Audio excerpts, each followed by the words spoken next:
என் தகப்பன் என்ன புரிஞ்சுக்கலையே. எங்க அப்பா புரிஞ்சுக்கிட்டாருன்னா நல்லா இருந்திருக்கும்ல, எங்க அம்மா புரிஞ்சுக்கிட்டு இருந்தாங்கன்னா நல்லா இருக்கும்ல. ஈசாயினுடைய வீட்டுல எல்லா பிள்ளைகளுமே வந்துட்டாங்க. ஆனா தாவீதுக்கு ஒரு உணர்வு இருக்குது, அவனுக்கு ஒரு மனசுல ஒரு கஷ்டம் இருக்கணும். அந்த பிள்ளை இந்த மாதிரி எல்லாருக்கும் முன்னாடி நிற்க விரும்புவான்.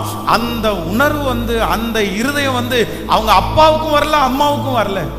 ஏன்னா யாருமே புரிஞ்சுக்கல, அவனுடைய உணர்வுகளை யாருமே புரிஞ்சுக்கல.